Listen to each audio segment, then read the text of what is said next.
जय श्री कृष्ण मित्रों। आज हम श्रीमद् भगवद गीता के अंतिम अध्याय यानी कि भाग 18 की चर्चा करने जा रहे हैं, जिसमें हम जानेंगे कि श्रीमद् भगवद गीता के अध्याय 18 से क्या सीखा जा सकता है। मित्रों, श्रीमद् भगवद गीता के अध्याय 17 में हमने जाना था कि मनुष्य के कर्मों को, भोजन को, यज्ञ को, तप को तथा ज्ञान इत्यादि को किस तरह तीन तीन भागों में बांटा गया है तथा कौन कौन से कर्म, भोजन, यज्ञ एवं तप मनुष्य के लिए उपयुक्त तथा सही होते हैं और कौन से नहीं। श्रीमद् भगवद गीता के अध्याय 18 में हम जानेंगे कि क्या त्याग और संन्यास एक ही होते हैं। साथ ही इस पूरे गीता ग्रंथ का सार और निचोड़ इसी अध्याय 18 में मिलेगा। इस कारण आपको इस वीडियो को अंत तक बहुत ही ध्यानपूर्वक सुनना चाहिए। तो आइए विस्तार से जानते हैं श्रीमद् भगवद गीता से मिलने वाली सीख और शिक्षाओं के बारे में। श्रीमद् भगवद गीता का अंतिम अध्याय सबसे बड़ा अध्याय है और इसमें कई विषयों को सम्मिलित किया गया है। अर्जुन संस्कृत में प्रायः प्रयुक्त होने वाले दो शब्दों संन्यास एवं त्याग के संबंध में प्रश्न पूछने के साथ संन्यास के विषय में चर्चा प्रारंभ करते हैं। दोनों शब्द एक ही मूल धातु के हैं, जिसका अर्थ है परित्याग करना। सन्यासी वह है जो गृहस्थ जीवन में भाग नहीं लेता और समाज को त्याग कर साधना का अभ्यास करता है। त्यागी वो है जो कर्म में संलग्न रहता है लेकिन कर्म फल का भोग करने की इच्छा का त्याग करता है। भगवान श्री कृष्ण दूसरे प्रकार के त्याग की स्तुति करते हैं। वे परामर्श देते हैं कि यज्ञ, दान, तपस्या और कर्तव्य पालन संबंधी कार्यों का कभी भी त्याग नहीं करना चाहिए, क्योंकि ये ज्ञानी को भी शुद्ध करते हैं। इनका संपादन केवल कर्तव्य पालन की दृष्टि से करना चाहिए, क्योंकि इन कार्यों को कर्म फल के आसक्ति के बिना संपन्न करना आवश्यक होता है। इस अध्याय में भगवान श्री कृष्ण यह प्रकट करते हैं कि सभी प्रकार की धार्मिकता का त्याग करना और केवल भगवान की भक्ति के साथ साथ उनके समक्ष शरणागत होना ही अति गुह्यतमय ज्ञान है। इस अध्याय को अगर हम दो भागों में बांट कर देखें तो इस अध्याय के प्रथम भाग में भगवान श्री कृष्ण बहुत सारे प्रश्नों का समाधान देते हैं और इस अध्याय का जो द्वितीय भाग है उसमें बताते हैं कि श्रीमद् भगवद गीता के पठन से, चिंतन से, अध्ययन से लोगों को इसके बारे में बताने से क्या क्या लाभ होते हैं। आहार के बारे में, तप के बारे में, ज्ञान, दान और श्रद्धा के बारे में कितने प्रकार के वर्गीकरण हैं, सब कुछ बताए हैं भगवान श्री कृष्ण ने। इस अध्याय में अर्जुन भगवान श्री कृष्ण से विभिन्न विषयों पर चर्चा करते हैं और अंत में अर्जुन भगवान श्री कृष्ण को सूचित करते हैं कि उनका मोह नष्ट हो गया है और वो श्री कृष्ण की आज्ञाओं का पालन करने के लिए तत्पर हैं। श्रीमद् भगवद गीता के अध्याय 18 में अर्जुन भगवान श्री कृष्ण से कहते हैं, हे माधव, हे अंतर्यामी, हे वासुदेव, मैं संन्यास और त्याग के तत्वों को पृथक पृथक जानना चाहता हूँ।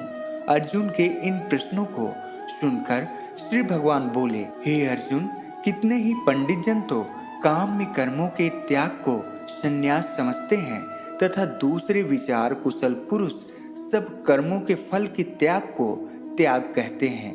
कई एक विद्वान ऐसा कहते हैं कि कर्म मात्र दोष युक्त है, इसलिए त्याग करने योग्य है, और दूसरे विद्वान यह कहते हैं यज्ञ, दान और तपरूप कर्म त्यागने योग्य नहीं है।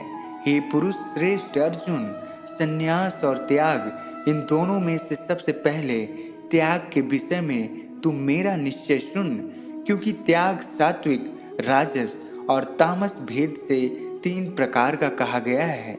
यज्ञ, दान और तप रूप कर्म त्याग करने के योग्य नहीं है, बल्कि वह तो आवश्यक कर्तव्य है, क्योंकि यज्ञ, दान और तप ये तीनों ही कर्म बुद्धिमान पुरुषों को पवित्र करने वाले हैं। इसलिए हे पार्थ, इन यज्ञ, दान और तपरूप कर्मों को तथा और भी संपूर्ण कर्तव्य कर्मों को आसक्ति और फलों का त्याग करके अवश्य करना चाहिए। यह मेरा निश्चय किया हुआ उत्तम मत है। निखित्र और काम्य कर्मों का तो स्वरूप से त्याग करना उचित ही है, परंतु नियत कर्म का स्वरूप से त्याग करना उचित नहीं है। इसलिए मोह के कारण उसका त्याग कर देना तामस त्याग कहा गया है। जो कुछ कर्म है वह खुद रूप ही है, ऐसा समझकर यदि कोई शारीरिक क्लेश के भय से कर्तव्य कर्मों का त्याग कर दे तो वह ऐसा राजस त्याग करके त्याग के फलों को किसी प्रकार भी नहीं पाता। हे अर्जुन, जो शास्त्र विहित कर्म करना कर्तव्य है, इसी भाव से आसक्ति और फल का त्याग करके किया जाता है, वही सात्विक त्याग माना गया है। जो मनुष्य अकुशल कर्म से तो द्वेष नहीं करता और कुशल कर्म से आसक्त नहीं होता, वह शुद्ध सत्व गुण से युक्त पुरुष संशय रहित, बुद्धिमान और सच्चा त्यागी है। क्योंकि शरीरधारी किसी भी मनुष्य के द्वारा संपूर्णता से सब कर्मों का त्याग किया जाना शक्य नहीं है। इसलिए जो कर्म फल का त्यागी है वही त्यागी है, ऐसा कहा जाता है। कर्म फल का त्याग न करने वाले मनुष्यों के कर्मों का तो अच्छा, बुरा और मिला हुआ ऐसे 3 प्रकार का फल मरने के पश्चात अवश्य होता है। किंतु कर्म फल का त्याग कर देने वाले मनुष्यों के कर्मों का फल किसी काल में भी नहीं होता। हे महाबाहो, संपूर्ण कर्मों की सिद्धि के ये 5 हेतु कर्मों का अंत करने के लिए उपाय बतलाने वाले सांख्य शास्त्र में कहे गए हैं। हे अर्जुन, उसको तू मुझसे भली भांति जान। इस विषय में अर्थात कर्मों की सिद्धि में अधिष्ठान और कर्ता तथा भिन्न भिन्न प्रकार के करण एवं नाना प्रकार की अलग अलग चेष्टाएं और वैसे ही 5वां हेतु दैव है। मनुष्य मन, वाणी और शरीर से शास्त्रानुकूल अथवा विपरीत जो कुछ भी कर्म करता है उसके ये 5 कारण हैं। परंतु ऐसा होने पर भी जो मनुष्य अशुद्ध बुद्धि होने के कारण उस विषय में यानी कर्मों के होने में केवल शुद्ध स्वरूप आत्मा को कर्ता समझता है, वह मलिन बुद्धि वाला अज्ञानी, जिस पुरुष के अंतःकरण में मैं करता हूँ ऐसा भाव नहीं है तथा जिसकी बुद्धि सांसारिक पदार्थों में और कर्मों में लिपायमान नहीं होती, वह पुरुष इन सब लोगों को मारकर भी वास्तव में ना तो मरता है और ना पाप से बंधता है। ज्ञाता, ज्ञान और ज्ञेय ये 3 प्रकार की कर्म प्रेरणा है और कर्ता करण तथा क्रिया ये 3 प्रकार का कर्म संग्रह है। गुणों की संख्या करने वाले शास्त्र में ज्ञान और कर्म तथा कर्ता गुणों के भेद से 3 प्रकार के ही कहे गए हैं। उनको भी तू मुझसे भली भांति सुन। जिस ज्ञान से मनुष्य पृथक पृथक सब भूतों में एक अविनाशी परमात्मा भाव को विभाग रहित संभाव से स्थित देखता है, उस ज्ञान को तो तू सात्विक जान। किंतु जो ज्ञान अर्थात जिस ज्ञान के द्वारा मनुष्य संपूर्ण भूतों में भिन्न भिन्न प्रकार के नाना भावों को अलग अलग जानता है, उस ज्ञान को तू राजस जान। परंतु जो ज्ञान एक कार्य रूप शरीर में ही संपूर्ण के सदृश आसक्त है तथा जो बिना युक्ति वाला तात्विक अर्थ से रहित और तुक्ष के अभिमान से रहित हो तथा फल न चाहने वाले पुरुष द्वारा बिना राग द्वेष के है तथा भोगों को चाहने वाले पुरुष द्वारा या अहंकार युक्त पुरुष द्वारा किया जाता है, वह कर्म राजस कहा गया है। जो कर्म परिणाम, हानि, हिंसा और सामर्थ्य को न विचार कर केवल अज्ञान से प्रारंभ किया जाता है, वह तामस कहा जाता है। जो कर्ता संग रहित, अहंकार के वचन न बोलने वाला, धैर्य और उत्साह से युक्त तथा कार्य के सिद्ध होने और न होने में हर्ष, शोक आदि विचारों से रहित है, वह सात्विक कहा जाता है। जो कर्ता आसक्ति से युक्त कर्मों के फल को चाहने वाला और लोभी है तथा दूसरों को कष्ट देने के स्वभाव वाला, अशुद्धाचारी और हर्ष शोक से लिप्त है वह राजस कहा जाता है। जो कर्ता आयुक्त, शिक्षा से रहित, घमंडी, धूर्त और दूसरों की जीविका का नाश करने वाला तथा शोक करने वाला तथा आलसी और दीर्घ सूत्री है वह तामस कहा जाता है। हे धनंजय, अब तू बुद्धि का और धृति का भी गुणों के अनुसार 3 प्रकार का भेद मेरे द्वारा संपूर्णता से विभाग पूर्वक कहा जाने वाला सुन। हे पार्थ, जो बुद्धि प्रवृत्ति मार्ग और निवृत्त मार्ग को, कर्तव्य और अकर्तव्य को, भय और अभय को तथा बंधन और मोक्ष को यथार्थ जानती है वह बुद्धि सात्विकी है। हे पार्थ, मनुष्य जिस बुद्धि के द्वारा धर्म और अधर्म को तथा कर्तव्य और अकर्तव्य को भी यथार्थ नहीं जानता वह बुद्धि राजसी है। हे अर्जुन, जो तमोगुण से घिरी हुई बुद्धि अधर्म को भी यह धर्म है ऐसा मान लेती है तथा इसी प्रकार अन्य संपूर्ण पदार्थों को भी विपरीत मान लेती है वह बुद्धि तामसी है। हे पार्थ, जिस अभिव्यक्ति चारिणी धारण शक्ति से मनुष्य ध्यान योग के द्वारा मन, प्राण और इंद्रियों की क्रियाओं को धारण करता है वह धृति सात्विकी है। परंतु हे पितापुत्र अर्जुन, फल की इच्छा वाला मनुष्य जिस धारण शक्ति के द्वारा अत्यंत आसक्ति से धर्म, अर्थ और कर्मों को धारण करता है वह धारण शक्ति राजसी है। हे पार्थ, दुष्ट बुद्धि वाला मनुष्य जिस धारण शक्ति के द्वारा निद्रा, भय, चिंता और दुख को तथा उन्मत्तता को भी नहीं छोड़ता अर्थात धारण किए रहता है वह धारण शक्ति तामसी है। हे भरत श्रेष्ठ, अब 3 प्रकार के सुख को भी तुम मुझसे सुन।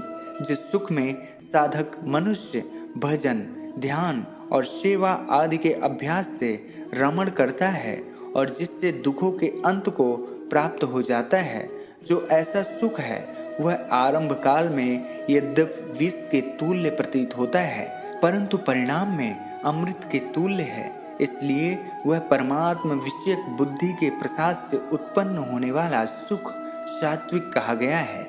जो सुख विषय और इंद्रियों के सहयोग से होता है वह पहले भोग काल में अमृत के तुल्य प्रतीत होने वाला भी परिणाम में विष के तुल्य है, इसलिए वह सुख राजस कहा गया है। जो सुख भोग काल में तथा परिणाम में भी आत्मा को मोहित करने वाला है वह निद्रा, आलस्य और प्रमाद से उत्पन्न सुख तामस कहा गया है।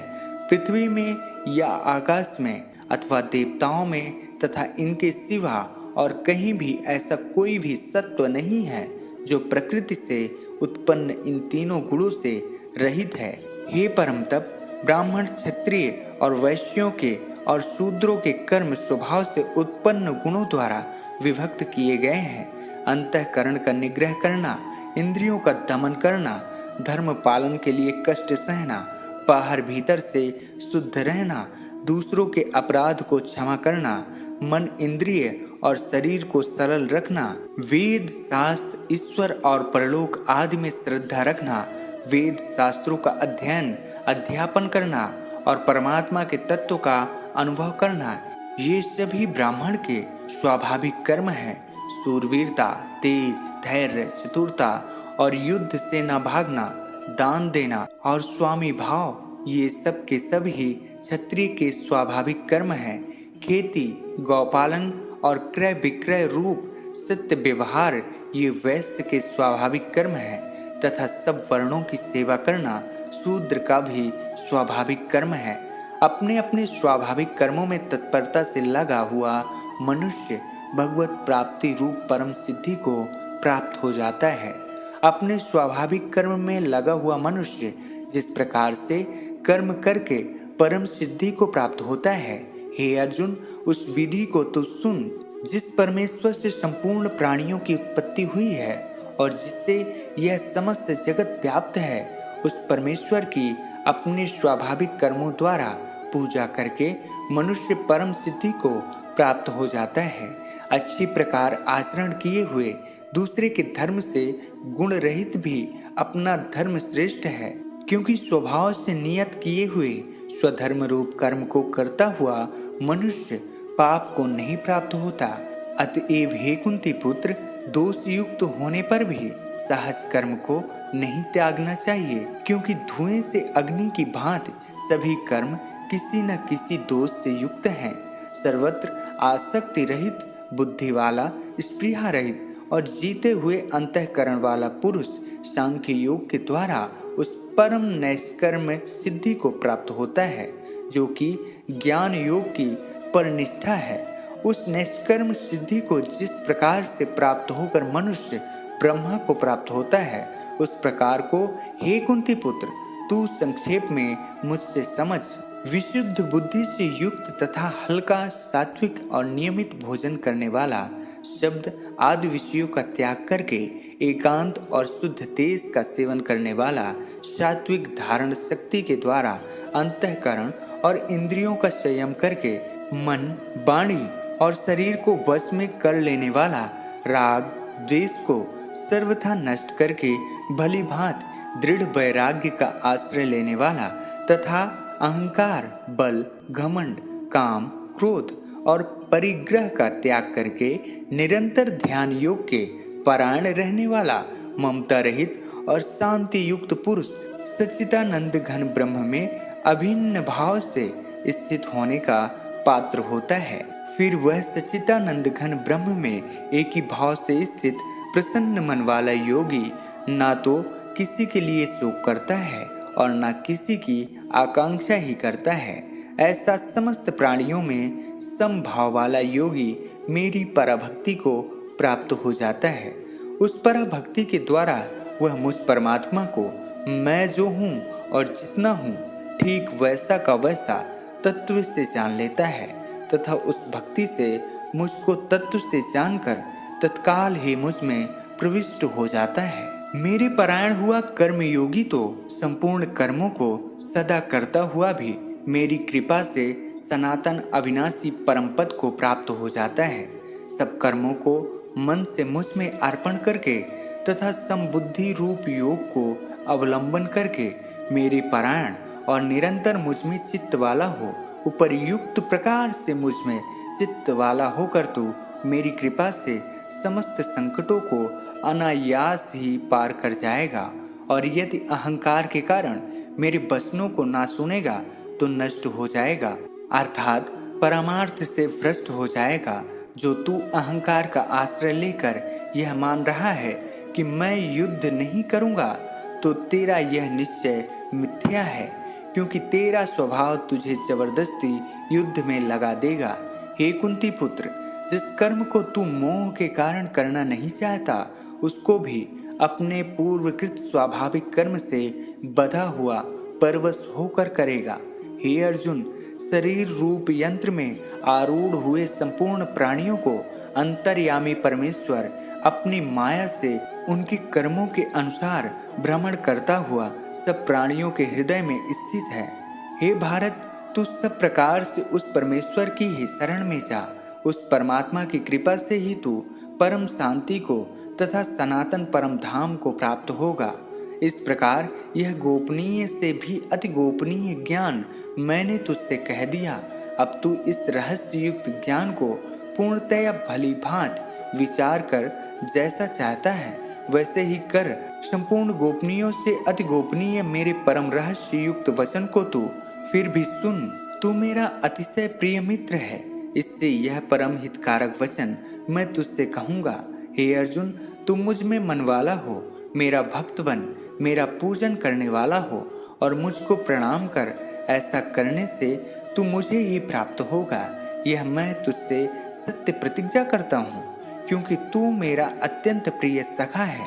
संपूर्ण धर्मों को अर्थात संपूर्ण कर्तव्य कर्मों को मुझ में त्याग कर तू केवल एक ही मुझ सर्वशक्तिमान सर्वधार परमेश्वर की ही शरण में आ जा। मैं तुझे संपूर्ण पापों से मुक्त कर दूंगा। तू शोक मत कर। तुझे ये गीता रूप रहस्यमय उपदेश किसी भी काल में ना तो तप रहित मनुष्य से कहना चाहिए, न भक्ति रहित से और न बिना सुनने की इच्छा वाले से ही कहना चाहिए, तथा जो मुझ में दोष दृष्टि रखता है उससे तो कभी भी नहीं कहना चाहिए। जो पुरुष मुझ में परम प्रेम करके इस परम रहस्य युक्त गीता शास्त्र को मेरे भक्तों में कहेगा वह मुझको ही प्राप्त होगा, इसमें कोई संदेह नहीं है। उससे बढ़कर मेरा प्रिय कार्य करने वाला मनुष्यों में कोई भी नहीं है, तथा पृथ्वी भर में उससे बढ़कर मेरा प्रिय दूसरा कोई भविष्य में होगा भी नहीं। जो पुरुष इस धर्म में हम दोनों के संवाद रूप गीता शास्त्र को पढ़ेगा, उसके द्वारा भी मैं ज्ञान यज्ञ से पूजित हो जाऊंगा, ऐसा मेरा मत है। जो मनुष्य श्रद्धायुक्त और दोष दृष्टि से रहित होकर इस गीता शास्त्र का श्रवण भी करेगा, वह भी पापों से मुक्त होकर उत्तम कर्म करने वालों के श्रेष्ठ लोकों को प्राप्त होगा। हे पार्थ, क्या इस गीता शास्त्र को तूने एकाग्र चित्त से श्रवण किया? और हे धनंजय, क्या तेरा अज्ञान जनित मोह नष्ट हो गया है? अर्जुन बोले, हे अच्युत, आपकी कृपा से मेरा मोह नष्ट हो गया और मैंने स्मृति प्राप्त कर ली है। अब मैं संशय रहित होकर स्थित हूँ, अतः आपकी आज्ञा का पालन करूँगा। संजय ने महाराज धृतराष्ट्र से कहा, इस प्रकार मैंने श्री वासुदेव के और महात्मा अर्जुन के इस अद्भुत रहस्ययुक्त रोमांचकारक संवाद को सुना। श्री व्यास जी के कृपा से दिव्य दृष्टि पाकर मैंने इस परम गोपनीय योग को अर्जुन के प्रति कहते हुए स्वयं योगेश्वर भगवान श्री कृष्ण से प्रत्यक्ष सुना है।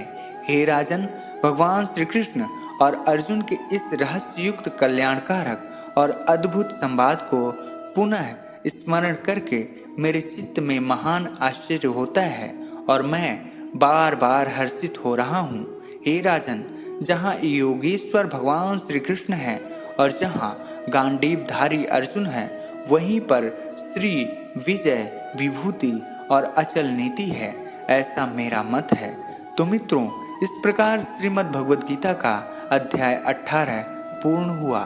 श्रीमद् भगवद गीता आनंद चित्त घन खंडेश्वर पूर्ण चराचर वंदित परम पुरुषोत्तम साक्षात भगवान श्री कृष्ण की दिव्य वाणी है। यह अनंत रहस्यों से पूर्ण है। परम दयामय भगवान श्री कृष्ण की कृपा से ही किसी अंश में इसका रहस्य समझ में आ सकता है। जो पुरुष परम श्रद्धा और प्रेममयी विशुद्ध भक्ति से अपने हृदय को भरकर भगवद गीता का मनन करते हैं, वे ही भगवत कृपा का प्रत्यक्ष अनुभव करके गीता के स्वरूप की किसी अंश में झांकी कर सकते हैं। अतएव अपना कल्याण चाहने वाले नर नारियों को उचित है कि वे भक्तवर अर्जुन को आदर्श मानकर अपने में अर्जुन के से दैवी गुणों का अर्जन करते हुए श्रद्धा भक्ति पूर्वक गीता का श्रवण मनन अध्ययन करें तथा भगवान के आज्ञानुसार यथा योग्य तत्परता के साथ साधन में लग जाएं। जो पुरुष इस प्रकार करते हैं, उनके अंतःकरण में नित्य नए नए परम आनंददायक अनुपम और दिव्य भावों की स्फुरणाएं होती रहती हैं तथा वे सर्वदा शुद्धतः करण होकर भगवान की अलौकिक कृपा सुधा का रसास्वादन करते हुए शीघ्र ही भगवान को प्राप्त हो जाते हैं। हरिओम तत्सत, हरिओम तत्सत, हरिओम तत्सत।